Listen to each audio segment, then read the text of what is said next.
Today, we'll be discussing the case of Lewis Blackman. Lewis was an extremely bright, talented, healthy kid just going about his early teenage years. He excelled in the arts, athletics, academics, and was just overall such a well-rounded young man. Lewis had bright hopes for the future, and he was on track to attend one of the top schools in the country. But while everything was lined up and seemed to be going just well for his future, things unfortunately suddenly took a drastic turn for the worse. Although he was an overall healthy boy, Lewis was born with a minor birth defect, and to fix it, it would have required a very invasive procedure. That's why Lewis and his family were ecstatic to discover a new, improved, and less invasive procedure available at a prestigious nearby hospital. Lewis went on to get this procedure done, and with the success rates doctors mentioned, this should have allowed him to recover in no time. But while doctors expected Lewis to make this full, quick recovery,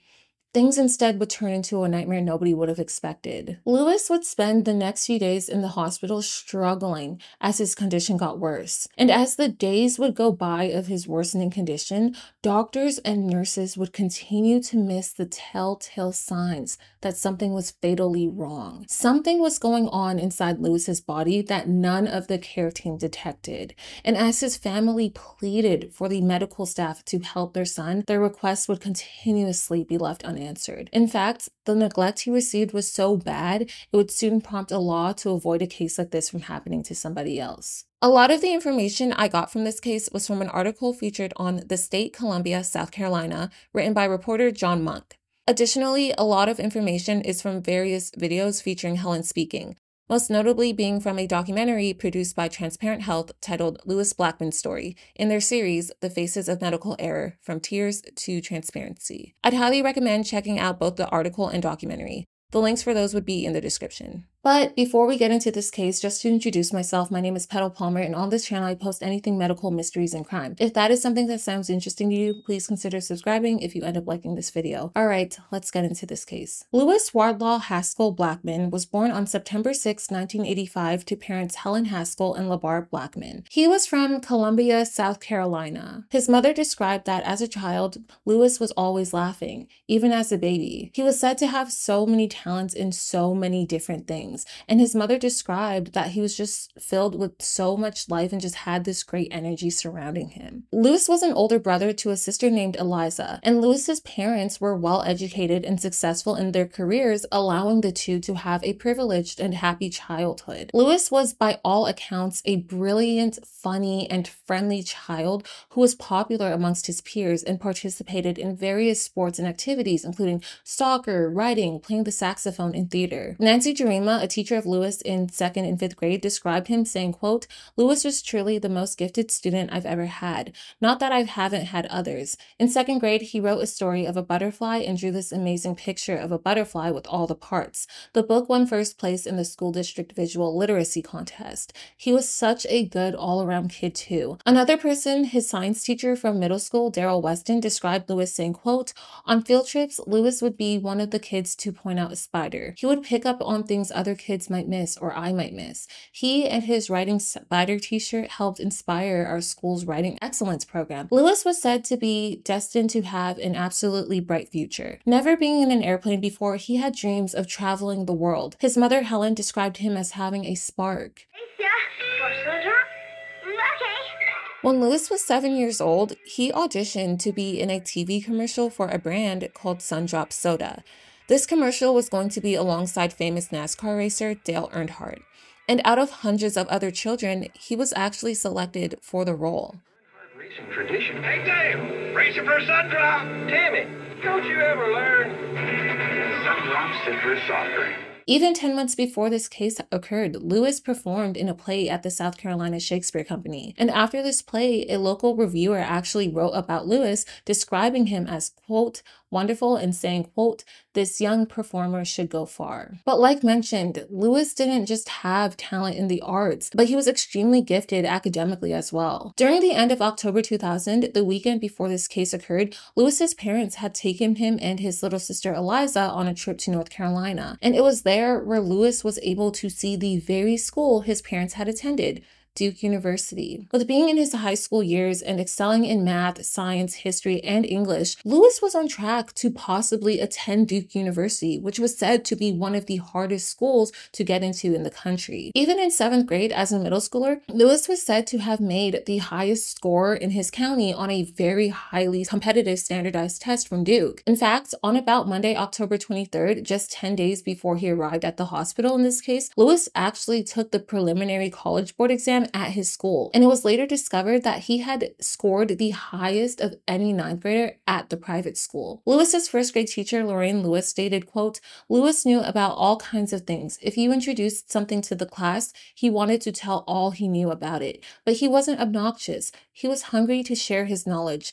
In later years, even when he was older, he would never forget to come by and give me a hug." Although Lewis was a healthy and physically capable boy, he did have one minor birth defect. He was born with a congenital defect called Pectus Excavatum. This also might be known to many as funnel chest, but I'll be just referring to it as Pectus Excavatum in this video. Pectus Excavatum is a condition in which one sternum is slightly sunken into their chest cavity. For reference, the sternum is also known as the breastbone, as it's a flat T-shaped bone located in front of the chest in the middle of the chest wall, and it connects the collarbone to the first 7 ribs. For years, it was initially believed that this condition was more of a cosmetic thing, but eventually studies were able to show that there could be other respiratory issues along with it. In Lewis's case, this condition caused him to have minor asthma, but in other cases, the symptoms of Pectus Excavatum can include low exercise tolerance, issues with heart rate, heart murmurs and palpitations,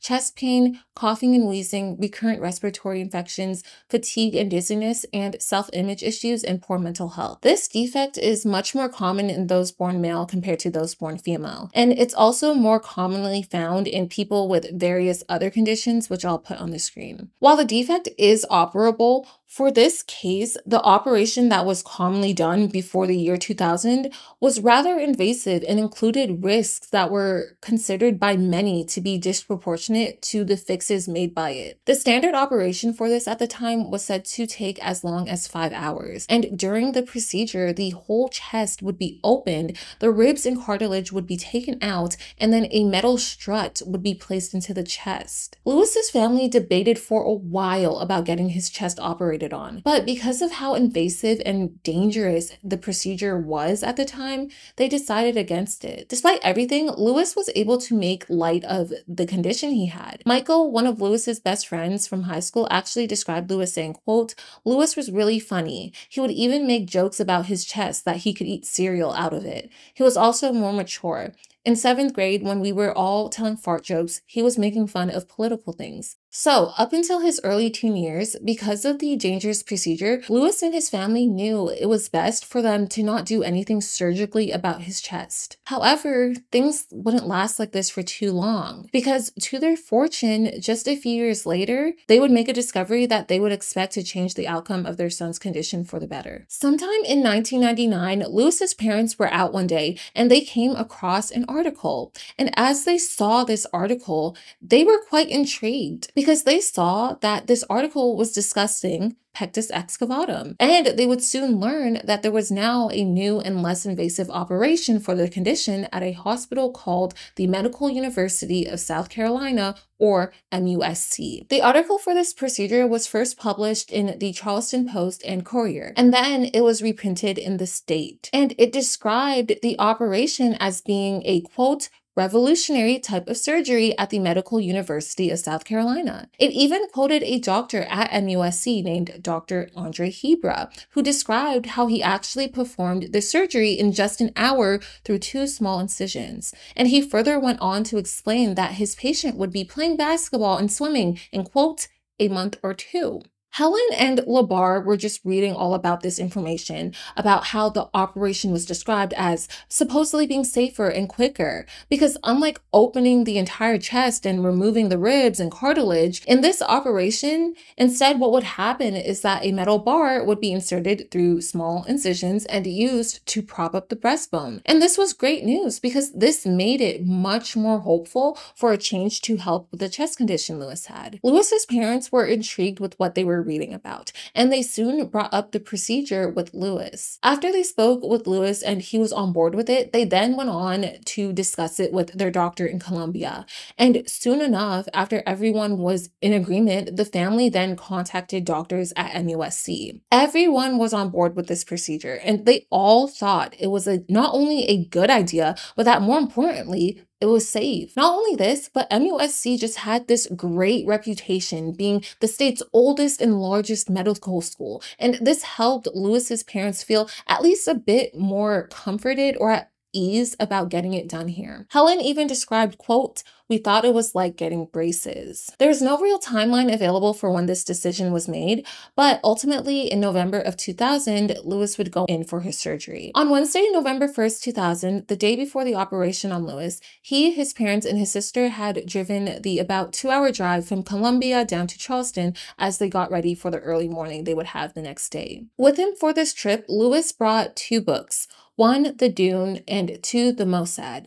And he even brought the play Julius Caesar as he prepared for what should be a brief stay in the hospital. Not only this, but Lewis had also brought what they described as his proudest possession, and this was his new learner's permit to drive, something it was said he took everywhere with him since turning 15 almost 2 months ago on September 6th. On this night they arrived, Lewis chose what the family would eat as his preoperative dinner. He chose a place called Pugin's Porch, a popular restaurant known for its southern or low country dishes, and this would be something they would enjoy together as he got ready for his big day in the morning. On the morning of Thursday, November 2nd, 2000, Lewis and his family had woken up bright and early and arrived at the MUSC Children's Hospital in Charleston, South Carolina. They arrived at 6 a.m. in the morning as planned, and once they did, Lewis got prepared before being brought into the operating room at 6:40 a.m. Now, before the operation even started, they were already off to a pretty strange start. When assessing Lewis before the surgery, instead of actually weighing Lewis themselves,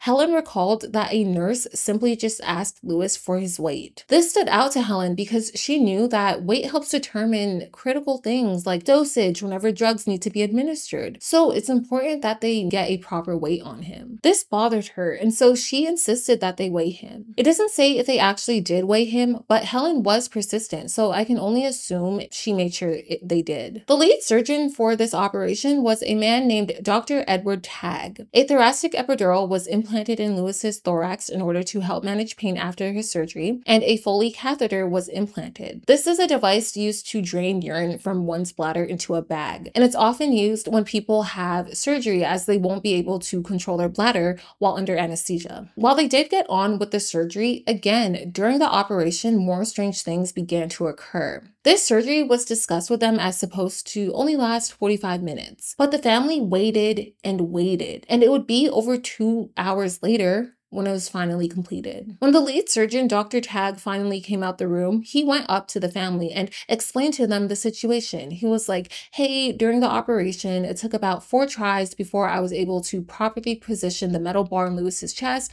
but all in all, everything's all good and Lewis did fine." This was great news. By the doctor's account, it was a successful surgery and all there was left for Lewis to do was recover. While still asleep, they moved Lewis to the recovery room, and eventually when he woke up, the doctors and nurses came up to check on him. While he was feeling the normal post-operative pain in his chest, Lewis was in good spirits. Now, Lewis was subsequently given a few different medications to help manage any of the post-operative pain. He was specifically given analgesics called hydromorphone and bupivacaine, which were administered through an epidural. But there was one medication they had given to Lewis that happened to be the most notable in this case. This is a medication called Torodal, which is its brand name, but Torodal is also known by its generic name, Ketorolac, so that's how I'll be referring to it in this video. Ketorolac is a powerful pain management drug that was patented in the United States in 1967 and formally approved for use in the medical field in 1989. In the years after it began being used, several forms of usage began to pop up for it, with the primary forms being IV, pills, and eye drops. It spread outside of the USA rather quickly, but it would not remain a popular international drug for very long. Notably, in 1993, Germany banned Ketorolac after a string of deaths were linked to the drug's side effect of gastrointestinal or GI bleeding. In fact, in most of Europe, Ketorolac is actually banned, and throughout the rest of the world, it's heavily regulated, mainly because the drug's side effects are potentially catastrophic in many cases, with some of these side effects including issues with heart rate, cardiac arrest or heart failure, GI bleeding, kidney failure, and more. Which is especially interesting because as of 2021, Ketorolac was actually the 210th most prescribed medication in the United States, with around 2 million prescriptions active at the time. There are also notable issues with drug interactions on Ketorolac, many of which are additive in that they compound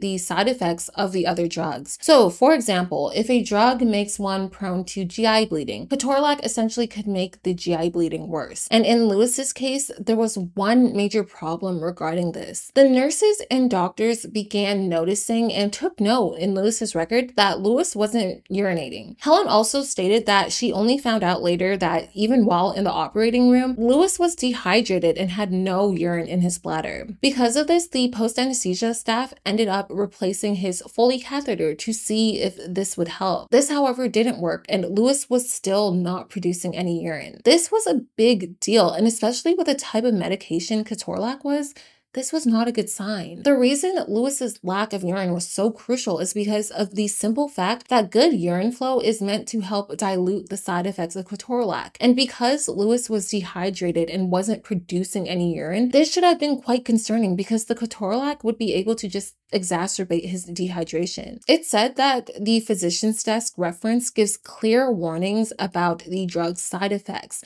and that the use of Ketorolac should be monitored. While doctors do routinely administer medications that carry risks, the risks are usually supposed to be monitored. But unfortunately, in this case, even after prescribing such a powerful drug with deadly risks that are clearly stated, nobody on the medical team seemed to notice the fatal set of reactions noted in his own medical record that Lewis was going through. The IV Ketorolac was adjunct to the epidural analgesics he was being given, so it was added to assist the primary medications. But despite being 15 years old and 120 pounds, they prescribed Lewis with a full 5-day adult course of Ketorolac. For his recovery, Lewis was being given 30 milligrams of intravenous Ketorolac every 6 hours. This is double the recommended 15 milligrams for children his age. Not only this, but the amount of analgesics they were giving him were up to a very high level as well. Helen even later described that she considers the levels as dangerous for someone opiate naive. Also, Lewis had an order for IV fluids, especially with his lack of urine output. But the problem was the amount they were giving him was allegedly so small, it was as if they were following the guidelines of a much younger child. So this didn't help with his dehydration whatsoever. After several hours went by, Lewis was eventually moved out of the recovery room and he should have been moved to a surgical unit. But there were no beds on the surgical floor available in the hospital. And so Lewis was moved from the recovery to instead be admitted in the children's oncology or cancer unit. And even though he was moved, there was still one major problem. Lewis was still not producing urine. Not only this, but he was experiencing nausea and vomiting, still being given a pediatric dose of IV fluids combined with an adult dose of Ketorolac. After some rest, Lewis woke up his second day in the hospital on Friday, November 3rd. And with this being the second day post-operation, it also meant a continuation of his pain management medications. But despite being given these medications to help manage pain, whenever his nurses would ask like, hey, what's your pain level on a scale up to 5, Lewis would answer that his pain level was between 2 to 4. He was feeling a lot of pain. And even though the Ketorolac seemed to have no effect on his pain levels, they continued giving him it. Not only this, but because his pain levels were so high, they began continuously increasing the level of analgesics they were giving him. This in itself is extremely dangerous, especially when combined with his fluid deficiency. At 10 a.m., Lewis's blood pressure was measured to be 100/50, and his heart rate was around 80 beats per minute. Now, while his vitals throughout the day were indeed stable, Lewis was still not producing urine properly. In fact, he was struggling to take in his liquids orally without feeling sick. And it was this that finally led the staff to up his IV fluids to a decent amount. Helen said that it took 2 days of struggling before they finally got Lewis's orders changed and his IV fluids increased to an appropriate level. A nurse Helen described as knowledgeable alongside a pharmacist were the ones who helped get Lewis's fluids increased after days of inaction from everyone else. But unfortunately, by then, a lot of damage was already done. It was only after the fluid increased when Lewis finally was able to produce some more urine. But nonetheless, it still was not very much. This side effect really worried the family, and it should have worried the medical team, but for some reason, the team seemed to be unfazed by it. Regardless of his vitals being normal, Lewis was not feeling well at all. Not only this, but he was noted as being paler than usual,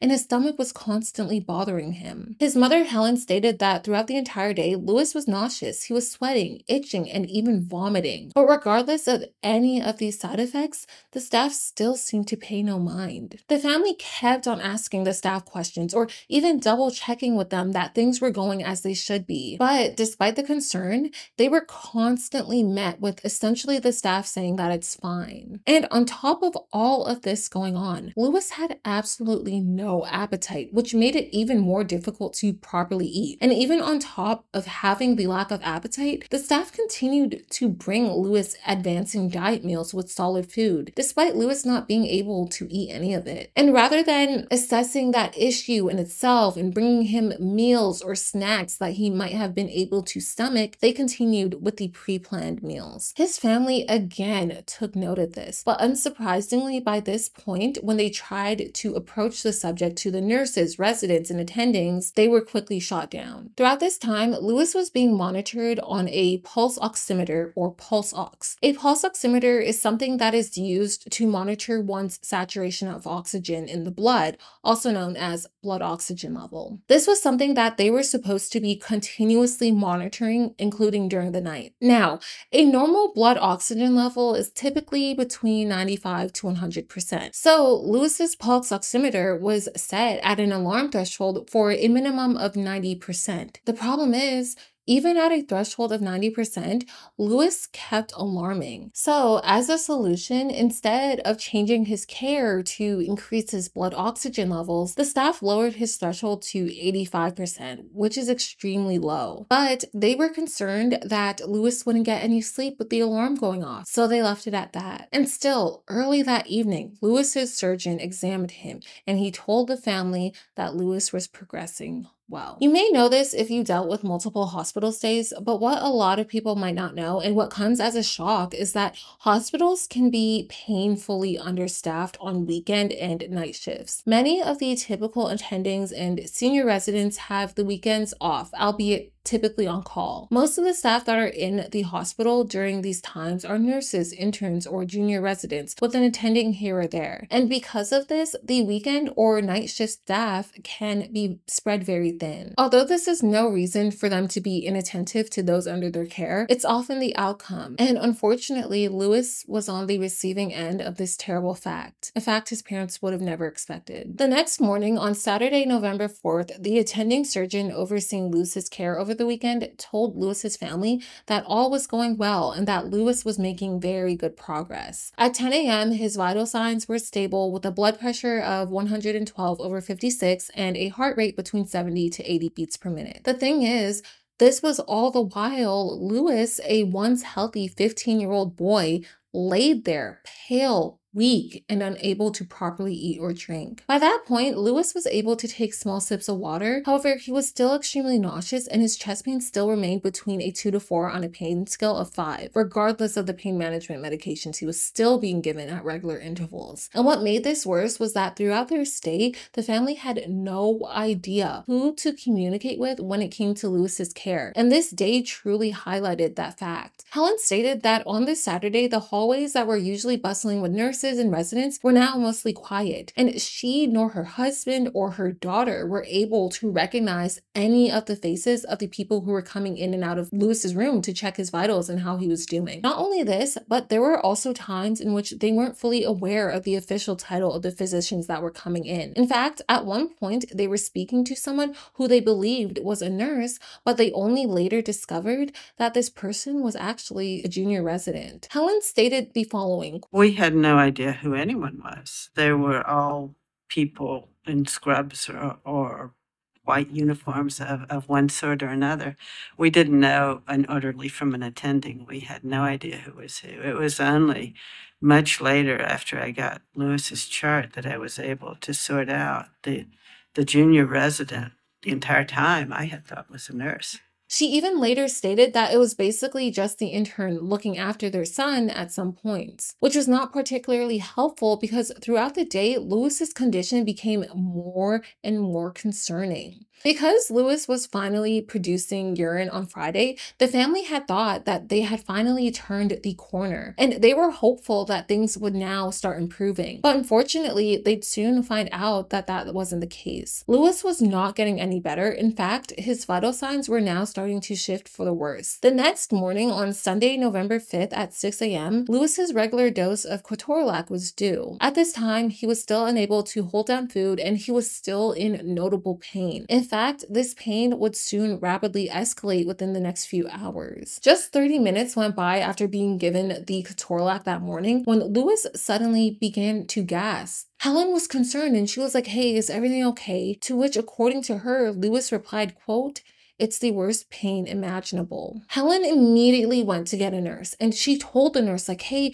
Lewis's pain is very bad right now." Because of this concern, the nurse came into the room and was like, "Hey, Lewis, what would you rate your pain on a scale up to 5? To which Lewis told her that this time, his pain was at a 5 out of 5. But it wasn't just that. Lewis further went on to describe how it wasn't just the surgical chest pain he was feeling, but he was now feeling a pain in his upper abdomen. And he even stated that this pain was also present in his groin area. The pain was so strong, Helen later on even recalled how almost in awe or amazed Lewis was that it was possible for a human to feel pain this bad. And it was finally, for the first time in 4 days, a member of the medical staff looked visibly worried. After the nurse was told about this change in pain levels, she quickly left the room to go consult a doctor. Later on, a medical expert said that in a normal instance, Lewis's pain would be an indication to call an attending physician, who, in other words, is a full-fledged veteran doctor. Because with being 3 days out of surgery, not only should the pain he was feeling have been getting better and not worse, but the pain he was feeling was in his stomach area and not in the chest where the operation occurred. So, as that nurse left the room, ideally, they would be heading to get an attending physician. The physician was going to do some more assessments, and they would figure out what might be wrong with Lewis and why his pain was escalating. But unfortunately, this was probably the opposite of what actually happened, because when the nurse returned to the room, they were actually not worried anymore, because they instead explained to the family that everything was okay, and the sudden pain that Lewis was feeling was due to gas pain and constipation. So all the nurse told the family was that there was nothing they could do for gas pain. At around 11 a.m. that morning,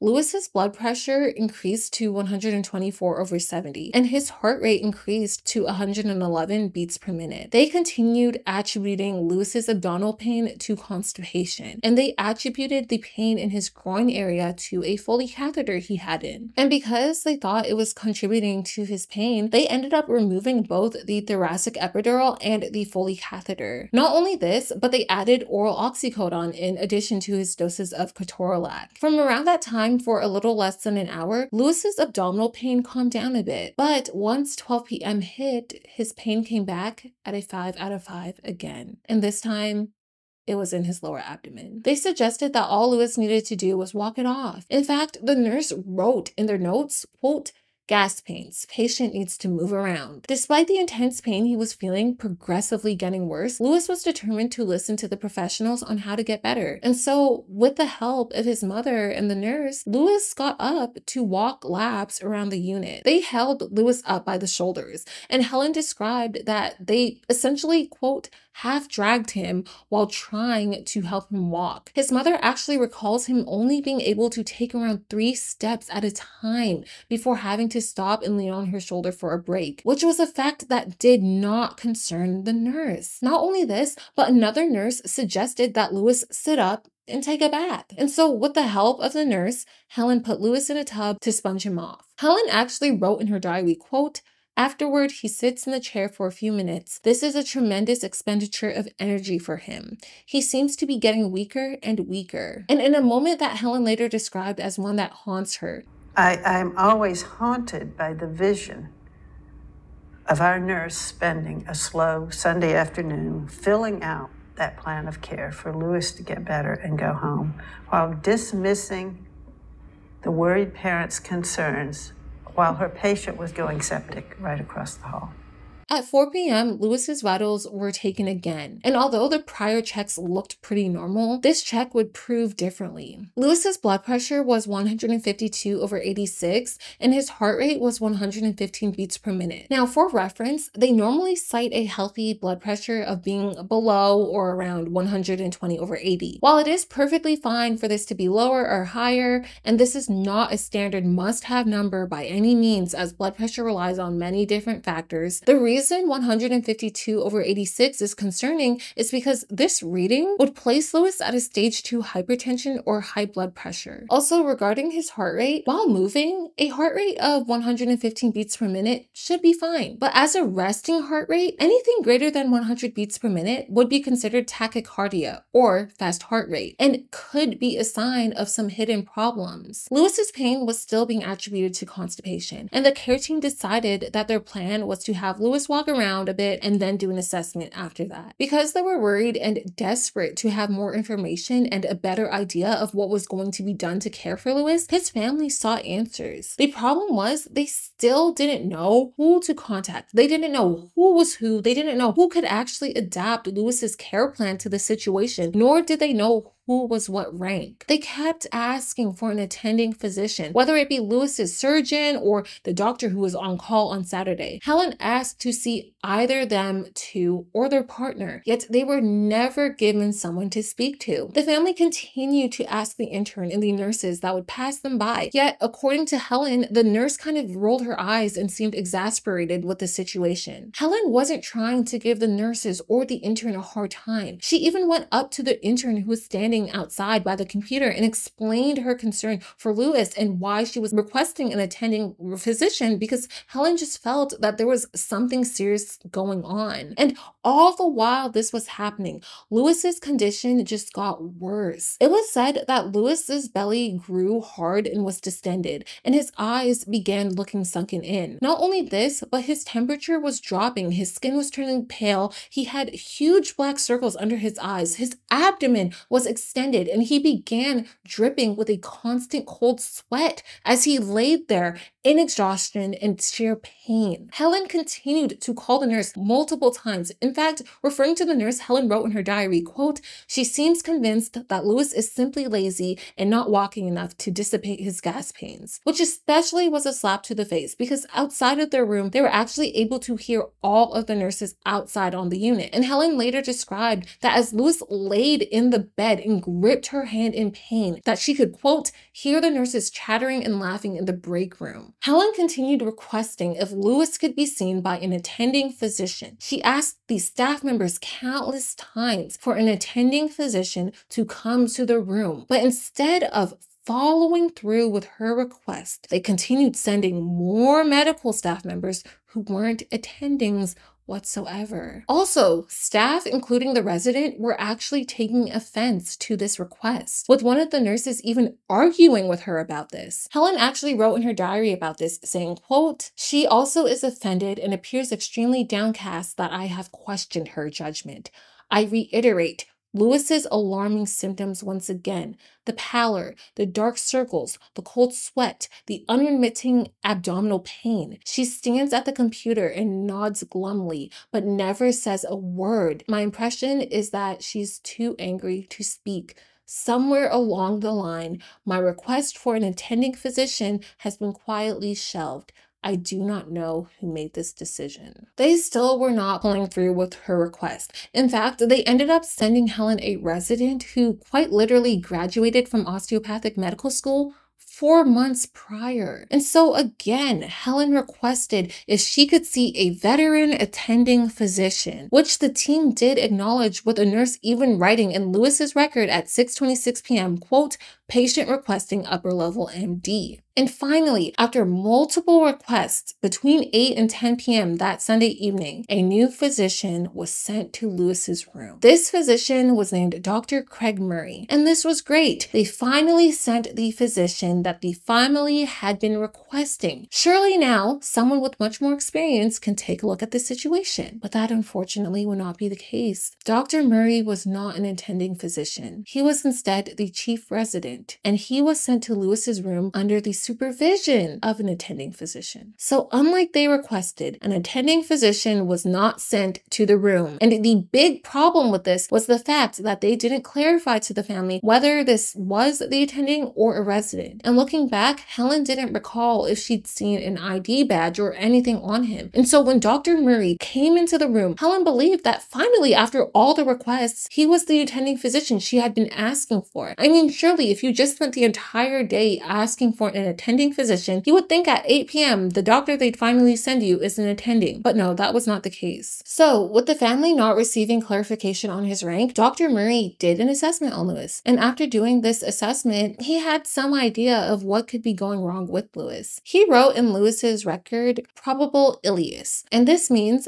blocked intestine. Dr. Murray thought that Lewis was experiencing some blockage in his intestine, secondary to the analgesics he was taking. And because of this, he ended up ordering a suppository to help ease the supposed blockage in Lewis's intestine. A suppository, by the way, is a medication that is administered into your body, typically around your bottom area. Not only this, but Dr. Murray also wrote that Lewis's heart rate was in the 80s. While this was still slightly above the normal for Lewis, it was a normal heart rate, one that he's had before in the hospital, and it wasn't one that would cause any alarm, especially if you remember his heart rate was higher previously before. Everything regarding that was fine, and Dr. Murray recorded Lewis's vital signs as stable. But there was one big problem with this though. At that very same time that Dr. Murray wrote that Lewis's heart rate was in the 80s, a nurse had actually written in Lewis's notes that his heart rate was 126. Not 80. And they wrote that Lewis's blood pressure was 131/94. Additionally, it was noted that Lewis's abdomen was distended, tender, and hard, and that his skin was pale and diaphoretic or sweating heavily. All of this should have caused concern amongst the care team, the resident, everyone. But again, none of them were too worried. In fact, Helen described that Dr. Murray seemed very confident, and he even explained to them like, oh yeah, Lewis is sweating and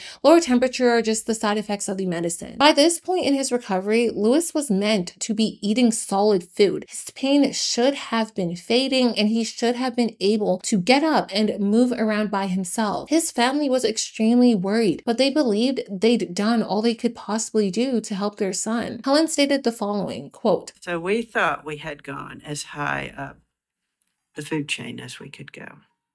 We just hunkered down and hoped that by morning, somebody who knew what they were doing, who could help us, would come. Throughout the night, Lewis was still in pain, and with doing everything that she could and believing that Dr. Murray was an attending physician, Helen just had to give up on trying to get another doctor. In fact, she instead began a vigil and stayed up with Lewis that night. She described, quote, neither Lewis or I sleep at all Sunday night. I have given up on the weekend staff and am waiting for morning when the regular staff and doctors will arrive. Unfortunately for Lewis and his family, despite all their efforts, this night would come to an end and these startling side effects would continue to progress. Remember how they were monitoring Lewis's blood oxygen levels and he kept alarming, so they moved his alarm threshold very low? Well, that night, Lewis's blood oxygen dropped actually so low that even with his pulse oximeter alarm being set at 85%, his alarm continued to go off. Lewis's blood oxygen level was measured as being around the mid 80%. But this time, they didn't lower the alarm threshold. They instead decided to just turn his alarm off completely. So they completely stopped monitoring him. And Lewis was subsequently put on oxygen for his low blood oxygen level. In addition, Lewis's blood pressure was 137/85 and his heart rate reached a staggering 142 beats per minute. This then went on to progress even more because it was just by 4 a.m. when his blood pressure was 140/100. His heart rate was at 140 beats per minute and his respiration rate was 28 breaths per minute, far above the normal 12 to 20 breaths per minute a healthy person would typically be in. Lewis was extremely pale, he was nauseous, and he was in intense pain in his abdomen, but nothing else in his treatment was changed by that point, and the plan was just to check him out in the morning again. When the morning time came, the residents, medical students, and overall team came by to do their rounds in Lewis's room. They checked him out and then they asked him how he was doing. And there was something going on that was very concerning because during that morning, not only did Lewis have no audible bowel sounds and wasn't urinating, but all of a sudden, Lewis's pain had abruptly disappeared. Any experienced doctor would or should know that any sudden disappearance of pain is not a good sign, and it can mean impending death. Lewis and his family were extremely worried by this, as they rightfully assumed that this was a bad sign. Lewis even told the care team that he was just concerned that the pain just suddenly disappeared. But when they told this to the team and Lewis was like, "My pain has stopped," the junior resident apparently just replied saying, "Oh, good." And they recorded in Lewis's chart that he was doing better because his pain was now gone. In reality, though, this was not good. It was actually very bad. Now, when 8:30 a.m. came around, an aide tried checking Lewis's vitals again, but another major problem arose. The aide found that Lewis's blood pressure wasn't able to be detected. So the aide was like, oh my, must be a faulty machine. I'm gonna go get another one. She again tried to take Lewis's blood pressure, but again, nothing was detected. Rather than taking note that his blood pressure wasn't being picked up on a machine and making changes to his care, the staff blamed the machine, claiming it was faulty. So what they opted to do instead was get multiple different equipment to check Lewis's blood pressure over and over again. In fact, for over 2 hours, nurses and interns tried to check Lewis's blood pressure around a total of 12 different times, and still nothing happened. None of the young nurses or residents in the hospital had any comprehension of the severity of Lewis's condition. To a person, they were convinced that his various abnormal vital signs were the result of malfunctioning equipment. Instead of realizing that the issue arose from a soon-to-be lethal situation, staff members rather spent the next 2¼ hours fetching several new cuffs and machines, convinced that the lack of blood pressure reading was due to several machines and 7 different cuffs all somehow not working. In fact, a nurse's note stated, quote, "Unable to obtain blood pressure attempts on arms and legs unsuccessful." It was at 9:30 a.m. when a resident reported to the on-call attending surgeon and surgical team who were in the operating room at the time that Lewis didn't have a blood pressure, but the attending wasn't concerned with this, citing that during the rounds, the junior residents found Lewis to be doing better because his pain subsided. So after leaving the operating room at 10:45 a.m., the resident ended up heading to Lewis's room where he then tried taking his blood pressure himself. And this resident was able to record Lewis's blood pressure as 110/58. So while this is better than the values that he was getting the previous day, which were extremely high, it is concerning, or it is something of note, that his blood pressure seemingly just dropped this morning. Not only this, but 5 minutes later, they performed an EKG on Lewis, and they found that his heart rate was at 163 beats per minute. 163. This was the heart rate of a 15-year-old boy who was visibly dying, yet still no attending physician was called by that point. Helen saw how Lewis was looking, and she asked the resident, like, "Hey, do you see how pale he is, or that his lips are the same color as his skin?" Yet the resident just replied to her cheerily saying, "Oh yeah, that's just because of his low blood pressure right now," which was far from the truth. A little over an hour later, at 12 p.m., Lewis was given another dose of Ketorolac back, and the phlebotomist attempted to draw blood from him, but they too were unsuccessful. There was very little blood coming out, and in the end, after several minutes, the staff only pulled around half a vial, and once again, they just left. And with being some of the final moments Lewis unfortunately would experience, Helen later wrote, He looked over at me and he started saying something I couldn't understand because his words were slurred. And he said, it's going black. And I said, what? And he repeated it, with great difficulty.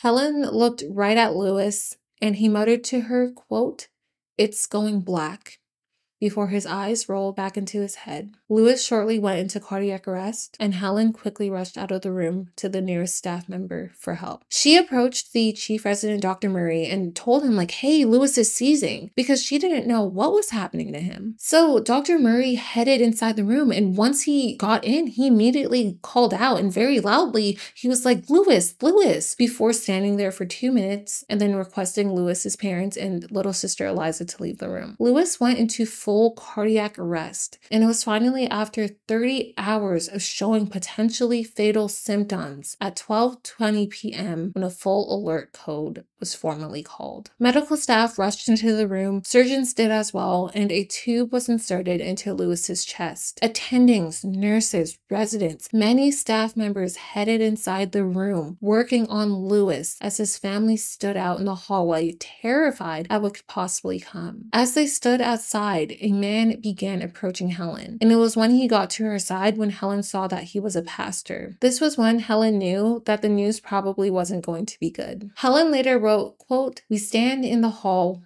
in disbelief, watching this scene from a bad TV movie. A pastor appears. I turn away in horror. He says, 'Don't worry, I come to all the codes.'" They performed cardiopulmonary resuscitations. They shocked his heart with electrical machines. They hooked him up to IV lines. For an entire hour, they worked on Lewis. But unfortunately, this would be to no luck, because it was at 1:21 p.m. on Monday, November 6, 2000, 31 hours after Lewis first complained of stomach pains, when Lewis Blackman would officially be pronounced dead. Dr. William Adamson was the lead doctor working during the attempt to save Lewis's life during his last hour. The family had not met him at all before, and at 2 p.m., a little less than 40 minutes after Lewis passed, he wrote in Lewis's record, quote, "It is unclear why the patient expired at this time.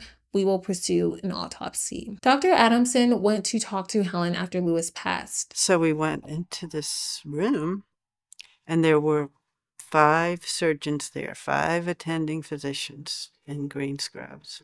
One of them introduced himself as the doctor on call. Well, we'd never met this doctor. We'd never even heard of him. And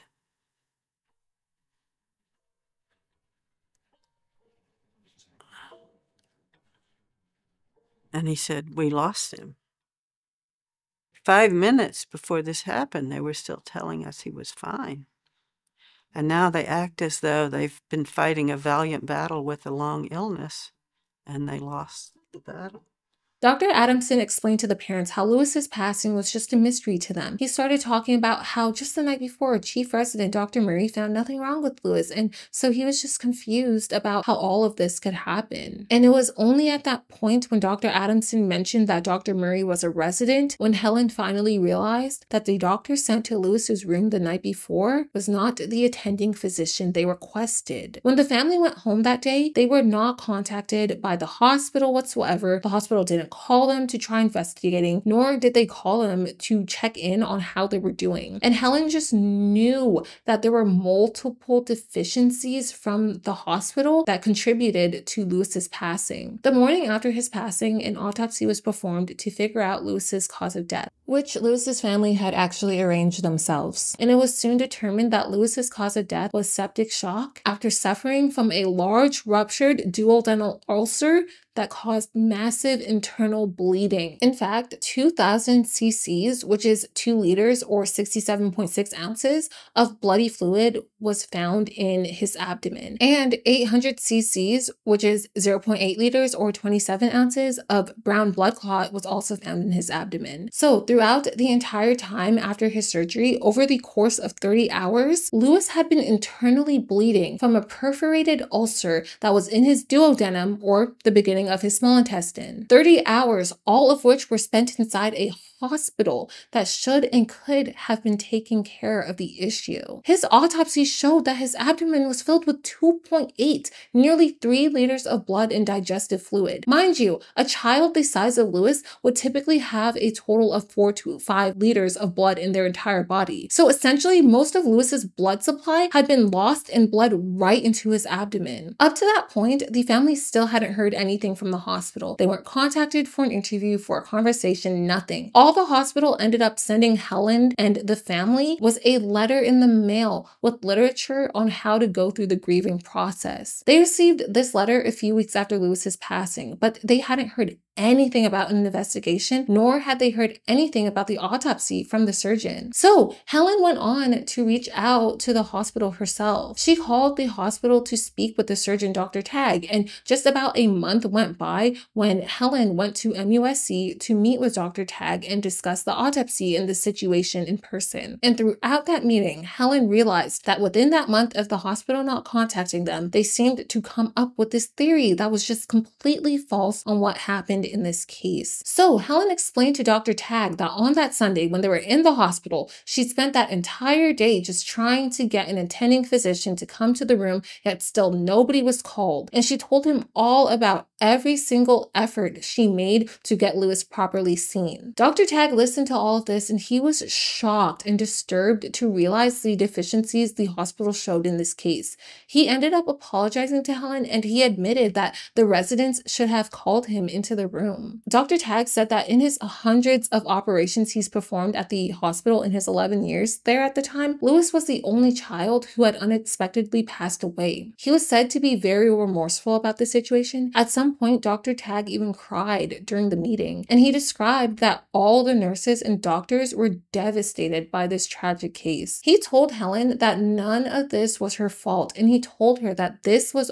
all the hospital's responsibility. And he even went on to help Helen with getting access to get a copy of Lewis's medical records. Dr. Tagge seemed to be really affected by this case. He was even said to keep a picture of Lewis at his desk at MUSC, stating, quote, "I can look directly at him every day. I don't want his death to have happened in vain." Dr. Tagge accepted full responsibility for what happened to Lewis, saying, quote, "As a surgeon, if something happens to your patient, you always accept responsibility. I'm the captain of the ship, and if something goes wrong, it's my responsibility. It's all under our watch." Absolutely, we take responsibility. That's why we feel so deeply, and that is why we have changed. Helen was hoping to be able to meet with the residents and nurses involved in this case, as she believed that it was important for them to realize what happened to this 15-year-old boy, and she was hoping that they would be able to learn something from the situation. She wanted to speak with Dr. Murray. She wanted to speak with the other nurses and residents who were at the front line of Lewis's care in this case. However, the hospital prevented any meetings from occurring with any of the nurses or residents, but they did let Helen meet with many of the attendings. The family would go on to meet with the pediatric surgeons on many occasions, and Helen even described how all of the attendings were helpful as well. Lewis's passing had such an impact on his family. Helen described, quote, "We didn't insist Lewis have this surgery. It was his decision, but he did it because he knew we thought it was a good idea. He was scared to death to have surgery, and in that, he was wiser than we were. When I think of the 4 of us tooling down the highway to our doom the day after Halloween, I just weep. When I unpacked the car days later, after it was all over, I found it full of candy wrappers and drink boxes and CDs. Just like a family vacation, just like always. Except Lewis never came home." Helen especially highlighted the effect on Lewis's little sister Eliza, who was just 10 years old when she lost her brother. And it wasn't just his family, but Lewis's passing affected so many people around his community. After his passing, Jeanette Arve, his voice teacher, described, quote, "Lewis carried mirth around with him. He had this little light in his eyes, and he was very, very quick. As a teacher, I just wanted to work harder for him. When he died, my students and I were terribly upset.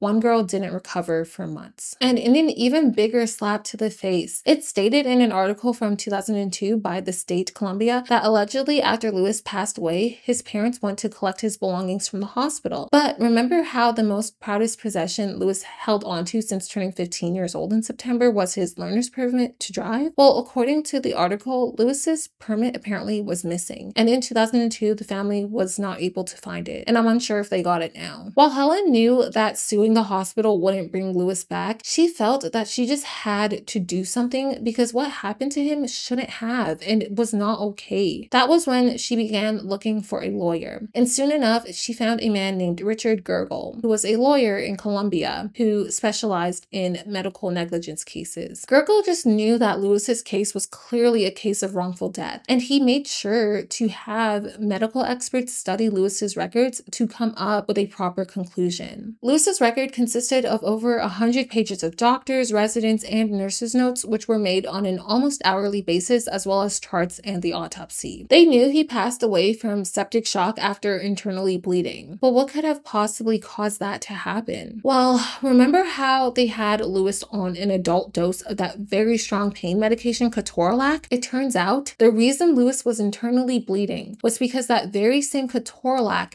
ended up eating away a hole in his abdomen. And it was said in his autopsy that the large perforated ulcer in his duodenum was one that was consistent with what is seen in a non-steroidal anti-inflammatory or NSAID overdose. Medical experts actually told both Gergel and Helen that if any experienced doctors saw Lewis that Sunday, they would have known to order routine blood tests that would have been able to reveal the problem. All it would have taken was an order of an about $30 CBC or complete blood count test for them to see that Lewis's counts were not okay. And the pain in Lewis's abdomen area should have been an indication that the Ketorolac was in fact causing an ulcer and leaking blood and toxic material into his abdominal cavity. Helen even sent Lewis's medical record to an old friend named Dr. Greg Corbin. And Dr. Corbin was an attending anesthesiologist and former assistant professor at both the Duke and University of Virginia medical schools, who had participated in thousands of operations and taught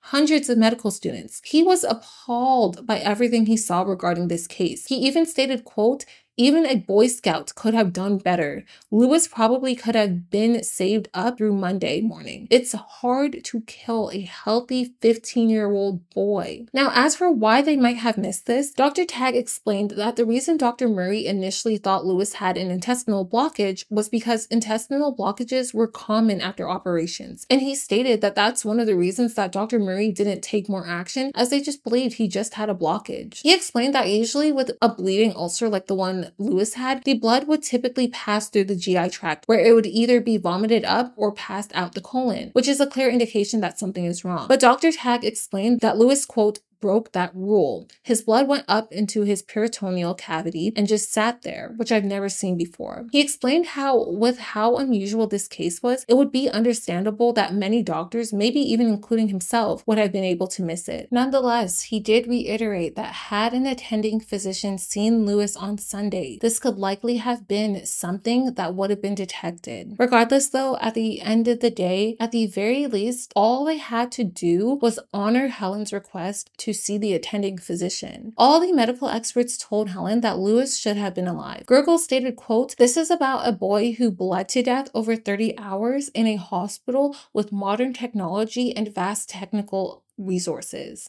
Our experts' main point was that Lewis wasn't properly monitored." Gergel shortly contacted the hospital's insurer, and they soon began discussing negotiations. The family did not file a lawsuit, but even without one being filed, it was 11 months after Lewis's passing when MUSC's insurer paid Lewis's estate $950,000, which is very close to the $1.2 million maximum a state-operated hospital would have been allowed to pay under South Carolina law that limits payouts. While no amount of money would take back what happened, Lewis's parents stated that they would dedicate the money to scholarships as well as to work for better patient safety. Helen stated, quote, "It's public money. This is money we want to give back to the state of South Carolina.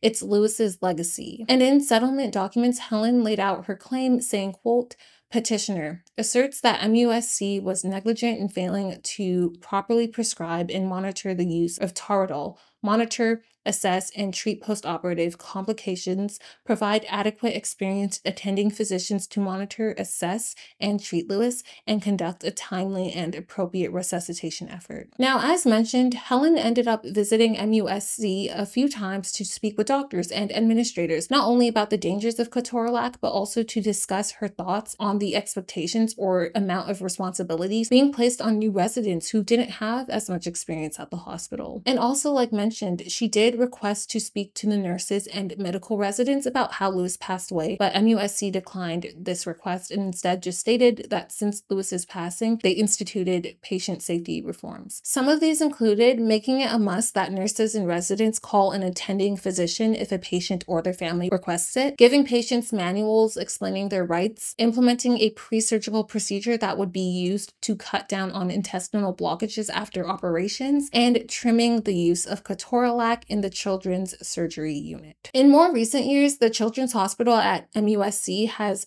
also participated in initiatives to improve patient safety and has implemented programs honoring Lewis. This includes an effort they joined in January 2016 called Solutions for Patient Safety, or SPS. This effort is partnered by more than 145 children's hospitals across the United States and Canada. And since 2012, this national effort has saved 28,364 children from serious harm and has led to an estimated savings of $613.2 million.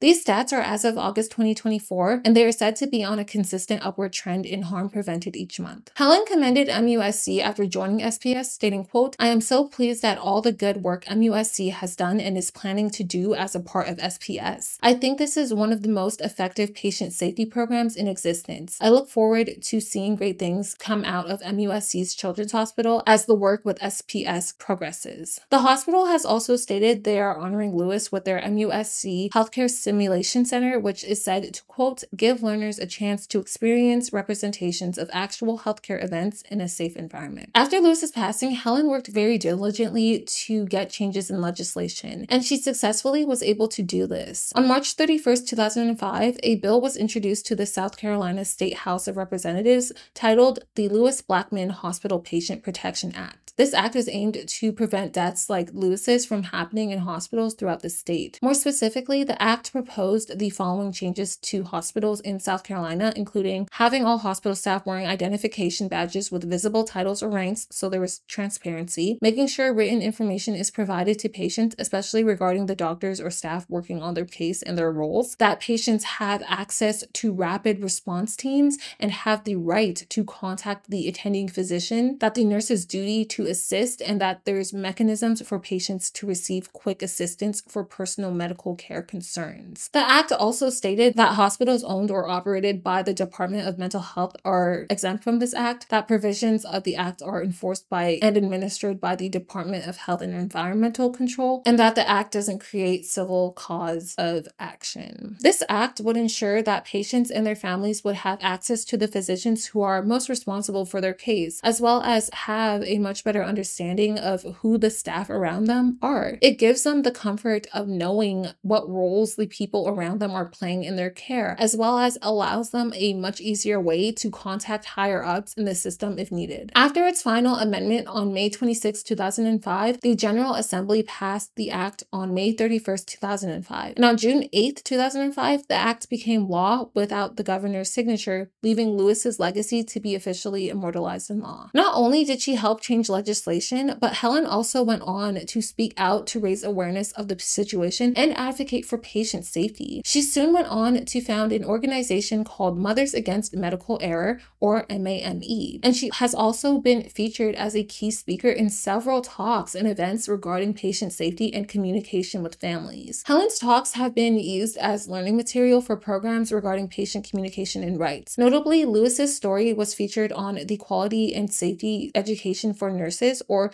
QSEN, site, and has inspired several patient safety awards, such as the Accreditation Council for Graduate Medical Education's Lewis Blackman Patient Safety Award that was given for the first time this year, as well as the Patient Safety Movement's Lewis Blackman Leadership Award, which was established in 2020. There's also a really good PowerPoint presentation made by Helen in the description, which features Lewis's story, the mission of the organization, and other important information meant to empower patients in hospitals. Ultimately, Lewis's passing was the result of two main factors. One, the dangerous drug Ketorolac, and two, most notably, the carelessness and lack of communication of the medical staff on his case. There are several very fixable issues with what happened to Lewis, but what it boils down to is this. If Lewis's family had actually been able to speak to an attending when they'd asked to the first time, Lewis might still be alive today. And it's also notable to mention that the staffing of the hospital on its off-peak hours played a role. Rosemary Gibson from the Robert Wood Johnson Foundation stated the following. In the case of Lewis,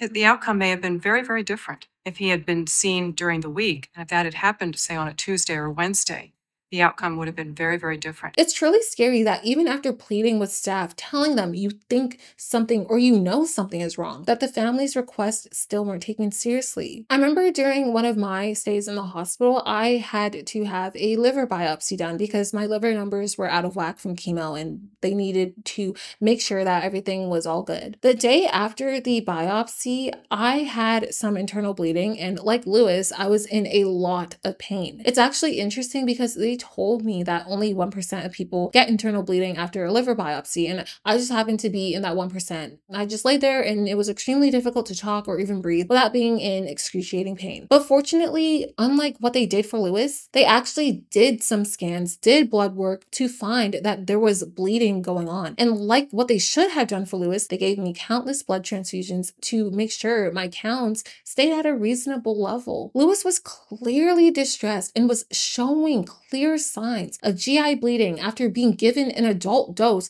of a strong medication where GI bleeding was a known side effect, yet nobody batted an eye. In a video featuring Helen made by Transparent Health, they brought up a very important point about the culture in medicine of not asking for help unless it's needed. On the weekends, hospitals lack staff members because they have weekends off and they're on call. So the staff who were there on the weekends knew that if they wanted to get the physicians that the family was requesting, that they would have to call the doctors who were at home or wherever and make them have to come in to look at the situation. It was actually said that calling for help sometimes is looked down upon and is looked at as a sign of weakness. And it's something that staff members don't want to do unless it's a serious matter or what they deem as a serious matter. The difference with this case is it was a serious matter. Lewis was severely dehydrated, was bleeding internally, and was showing signs of septic shock. But none of the staff members were able to recognize this, and so they didn't do what the family requested and call an attending physician. In this case, there were staff members who did have concerns regarding what was going on. Helen described that she could just tell that the night nurse was concerned, but even with these concerns, they masked it and didn't let on to the family and tell them about the concerns they were having regarding the situation. In a talk from 2009 at UNC Chapel Hill School of Nursing, Helen notably mentioned one nurse in particular who made it extremely difficult for her to get the help for her son while they were at the hospital. Out of our entire hospital experience, the one person I cannot bring myself to forgive is a self-important nurse who artfully thwarted my attempts to reach the attending for reasons that are still unclear to me.